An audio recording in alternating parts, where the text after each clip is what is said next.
बिस्मिल्लाहिर्रहमानिर्रहीम।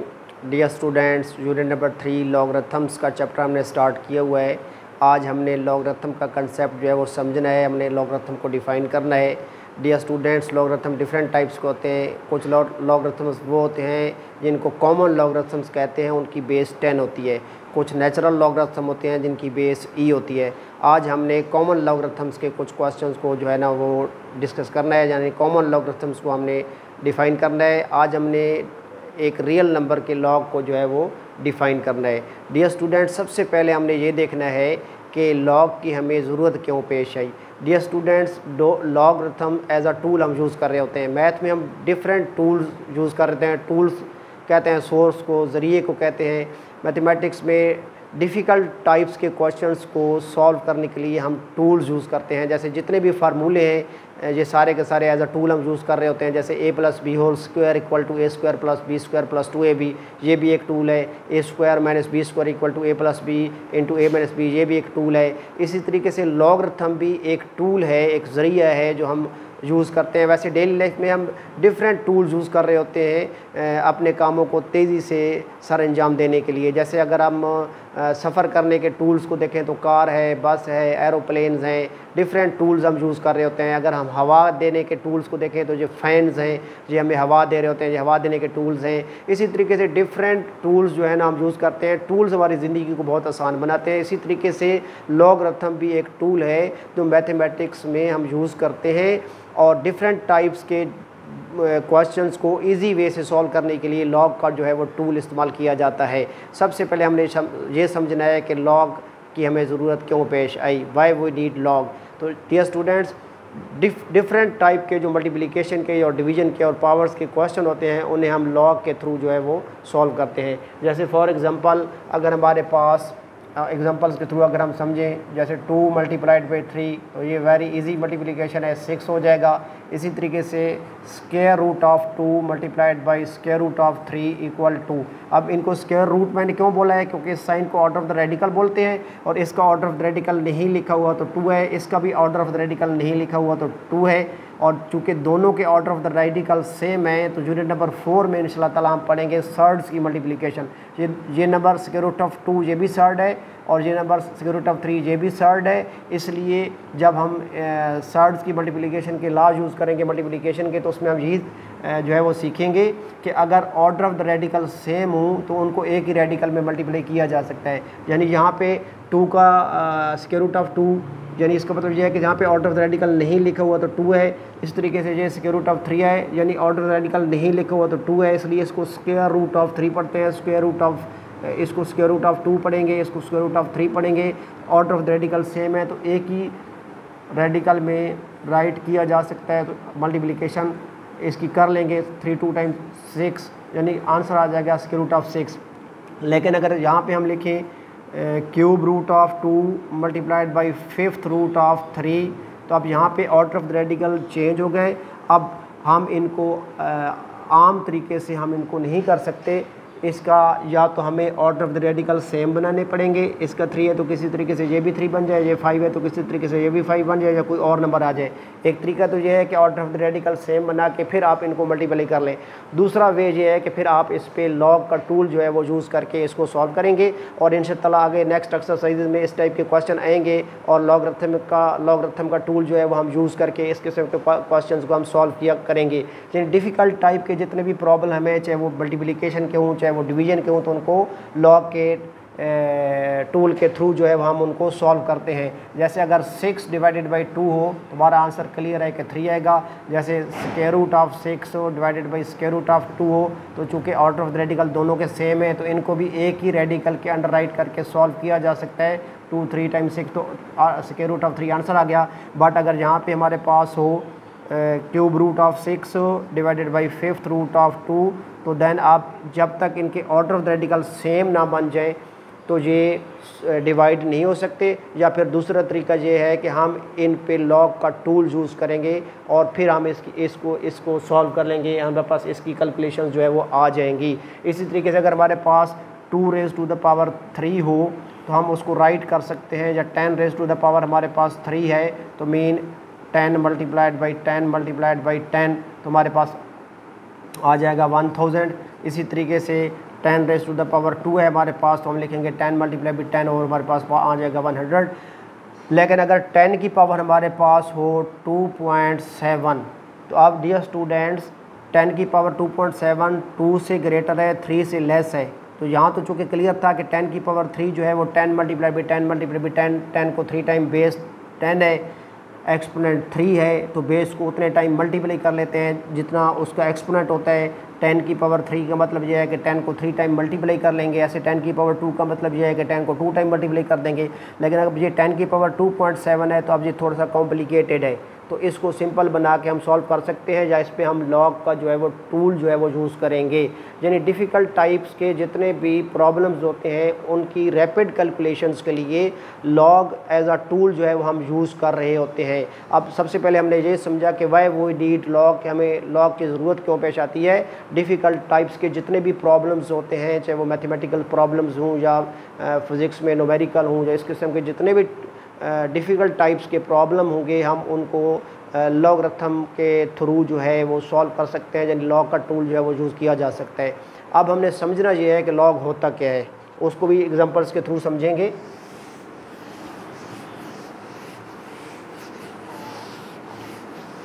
Dear students, जैसे हमारे पास है जी 10 रेज़ टू द पावर 3। अब 10 रेज़ टू द पावर 3 का मतलब ये होता है कि 10 को 3 टाइम आप मल्टीप्लाई करेंगे तो 1000 आ जाएगा। तो डियर स्टूडेंट्स, अगर हम 1000 का log with respect to base 10 find करना चाहें तो वो 3 होगा। यानी बेस की जितनी पावर होती है वो उस नंबर का लॉग कहलाता है। यानी अगर 10 की पावर 3000 की इक्वल आ जाए तो फिर 1000 का जो लॉग होगा वो 3 होगा विद रिस्पेक्ट टू बेस 10।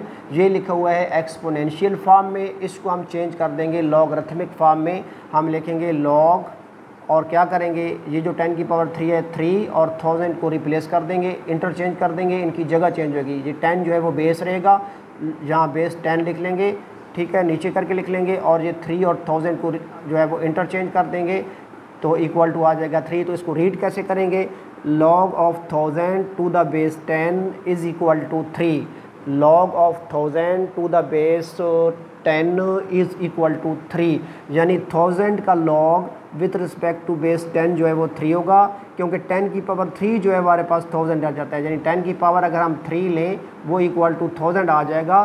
तो इट मीन्स कि 1000 का लॉग 3 होगा with respect to base 10, with respect to base 10। इसी तरीके से अगर हमने 100 का लॉग फाइंड करना हो विद रिस्पेक्ट टू बेस 10, तो हम देखेंगे कि हमारे पास 10 की कितनी हम पावर लें कि 100 बन जाए। तो 10 की पावर 2, 10 मल्टीप्लाई बाई 10 100 होता है, तो 10 की पावर 2 हमारे पास 100 होता है। तो लॉग ऑफ 100 जो होगा वो 2 होगा विथ रिस्पेक्ट टू बेस 10। यानी बेस की जितनी पावर उस नंबर के इक्वल आ जाती है अगर सॉल्व करने से, तो वो उस नंबर का लॉग कहलाता है। जैसे अगर हम इसको थोड़ा सा डिफरेंट बेसिस के लॉग्स को देखें, यहाँ तो मैंने बेस 10 लिखी, यानी कॉमन लॉगरिथम की बेस मैंने लिखी है। कॉमन लॉगरिथम्स ऐसे लॉगरिथम्स होते हैं जिनकी बेस जो होती है वो 10 होती है। डियर स्टूडेंट्स, अगर हम एक और नंबर ले लें, यानी log of 64 to the base 4। अब यहाँ बेस मैंने चेंज कर दी है, तो हमने देखना ये है कि ये जो बेस 4 है, इस 4 की कितनी पावर लें कि 64 बन जाए। तो 4 की पावर चूँकि 3 जो है वो 64 होता है, चूँकि 4 को अगर हम 3 टाइम राइट करें, 4 की power 3, 4 multiplied by 4 multiplied 4 equal to 64। 4 4 time 16, 16 4 time 64। यानी अगर हम 64 का log with respect to base 4 find करना चाहें तो वो 3 आएगा, क्योंकि 4 की पावर 3 जो है वो 64 के इक्वल आ जाता है। यानी log of 64 is 3 with respect to base 4।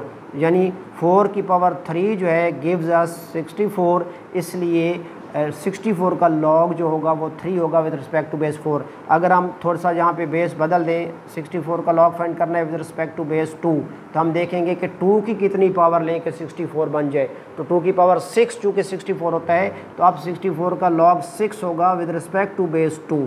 यानी 2 बेस है, बेस की जितनी पावर होगी वो उस नंबर का लॉग बन जाता है जिसका लॉग हम फाइंड कर रहे थे। यानी 2 की पावर 6 चूँकि 64 बनता है, तो 64 का लॉग 6 होगा विद रिस्पेक्ट टू बेस 2।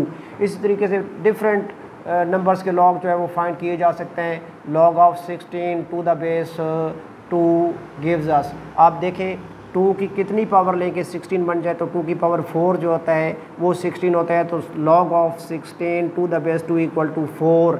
यानी किसी नंबर का जो log होता है वो उस नंबर की बेस को उतने टाइम रेज करें कि वो नंबर आ जाए, तो वो उसका क्या कहलाता है, लॉगरिथम कहलाता है। यानी 2 की पावर 4 जो है चूँकि 16 होता है, तो 16 का log जो है वो 4 होगा विथ रिस्पेक्ट टू बेस 2। तो इसी तरीके से डिफरेंट एग्जांपल जो है वो दी जा सकती हैं। तो सबसे पहले हम इसकी डेफिनेशन को हम डिस्कस कर लेते हैं। Define logarithm of a real number. हमने रियल नंबर के लॉग को जो है वो डिफाइन कर रहे हैं। If a raise to the power x is equal to y, ये एक्सपोनेंशियल फॉर्म में लिखा हुआ है।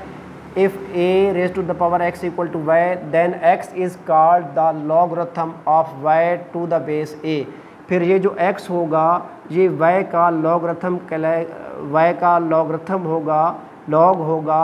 ये जो x पावर है a की, ये y का लॉग होगा with respect to base a। If a raised to the power x equal to y, then x is called the logarithm of y। x को y का लॉगरिथम बोलते हैं to the base a। क्यों? क्योंकि a की जो power x है वो इक्वल टू y आ जाएगा। जैसे वहाँ हमने देखा कि हमारे पास 4 की पावर 3 चूँकि 64 आ जाता है, तो अब ये 64 यहाँ पे y है, और ये जो 3 है यहाँ पे x है, और ये जो 4 है यहाँ पे a है। ठीक है, अकॉर्डिंग टू डेफिनेशन 64 यानी log ऑफ y, 64 को यहाँ y लिख लेंगे, log of y to the base a, 4 को हम a बोलेंगे, इज़ इक्वल टू x, 3 को हम x बोलेंगे। यानी a की पावर x जो है चूँकि y की इक्वल आ जाता है, यानी 4 की पावर 3 जो है वो 64 की इक्वल आ जाता है। इसलिए ये जो पावर है 3 इस बेस 4 की, वो इस नंबर 64 का लॉग कहलाएगा। इसी तरीके से a की जो पावर x है इस नंबर y का जो है वो क्या कहलाएगा, लॉगरिथम कहलाएगा of y to the base a and is written as. और इसको मैथमेटिकली कैसे लिखेंगे, log of y to the base a equal to x। यानी एक्सपोनेंशियल से लॉगरिथम में कन्वर्ट करेंगे तो x और y को इंटरचेंज कर देंगे, x की जगह पे y लिखेंगे, y की जगह पे x लिखेंगे, तो log of y to the base a equal to x। Where condition क्या है, a इज़ ग्रेटर दैन 1, यानी ये जो बेस है ये 1 से ग्रेटर हो, and a is not equal to 1, और फिर 1 भी ना हो, यानी 1 से ग्रेटर हो, 1 की इक्वल ना हो। ठीक है, and y is greater than 0, और जिस नंबर का log जो है हम फाइंड कर रहे हैं वो 0 से बड़ा नंबर होना चाहिए। यानी ये जो बेस है ये 1 से ग्रेटर हो, 1 की इक्वल नहीं होनी चाहिए।